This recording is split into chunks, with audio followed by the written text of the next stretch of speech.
ദൈവനാമം മഹത്വപ്പെടുമാറാകട്ടെ. സമാധാന സന്ദേശത്തിലൂടെ എന്നെ ശ്രദ്ധിക്കുന്ന എല്ലാ പ്രിയപ്പെട്ടവർക്കും വീണ്ടും വരുന്നവനായ ക്രിസ്തുയേശുവിന്റെ നാമത്തിൽ എൻ്റെ സ്നേഹമുണ്ട്. മത്തായി സുവിശേഷം 7-ാം അധ്യായം അതിൻ്റെ 21 മുതലുള്ള ഭാഗങ്ങളിൽ എന്നോട് കർത്താവേ കർത്താവേ എന്ന് പറയുന്നവൻ ഏവനുമല്ല, സ്വർഗസ്ഥനായ എൻ്റെ പിതാവിൻ്റെ ഇഷ്ടം ചെയ്യുന്നവനത്രേ സ്വർഗരാജ്യത്തിൽ കടക്കുന്നത്. ദൈവജനം പറയുകയാണ്, എന്നെ കർത്താവേ കർത്താവേ എന്ന് വിളിക്കുന്നവനല്ല സ്വർഗരാജ്യത്തിൽ കടക്കുന്നത്. സ്വർഗരാജ്യത്തെക്കുറിച്ച് പറയുകയാണ് അവിടെ.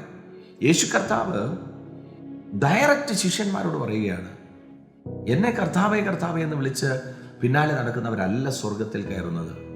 സ്വർഗത്തിലേക്ക് പ്രവേശിക്കുന്നത് കർത്താവിൻ്റെ ഇഷ്ടം ചെയ്യുന്നവരാണ്. അതിൻ്റെ അർത്ഥം കർത്താവിനൊരു ഇഷ്ടമുണ്ടെന്നും ആ ഇഷ്ടം തിരിച്ചറിയണമെന്നുമല്ലേ.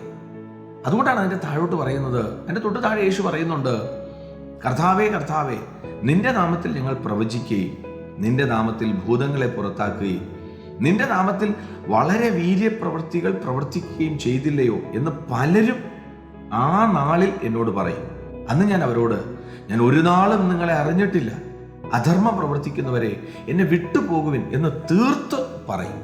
യേശു പറഞ്ഞ വളരെ അനുഗ്രഹിക്കപ്പെട്ടൊരു ദൈവവചനമാണ്.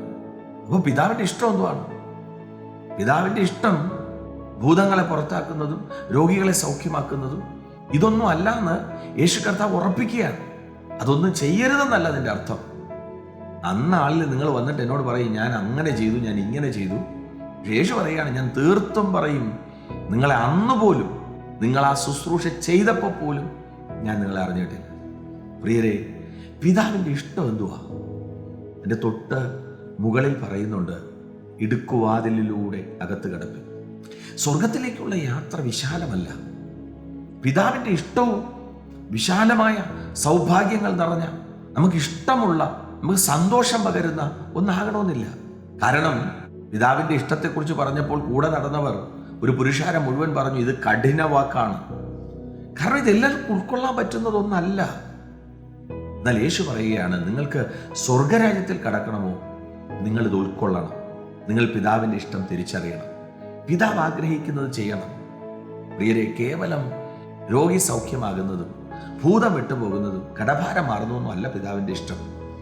ഈ ദിവസങ്ങളിൽ പിതാവിൻ്റെ ഇഷ്ടം തിരിച്ചറിഞ്ഞ് ഉയരത്തിലോട്ടുള്ള യാത്ര ഒന്ന് സ്ഥിരമാക്കി, അത് ഇടുക്കുവാതിലാണെങ്കിലും അത് മതി എന്ന് പറഞ്ഞ് അതിനെ മുറുകെ പിടിച്ച് വിശ്വസ്തയോടെ സഞ്ചരിപ്പാൻ ദൈവം കൃപ ചെയ്യട്ടെ. വിശ്വസിക്കുക, പ്രാർത്ഥിക്കുക.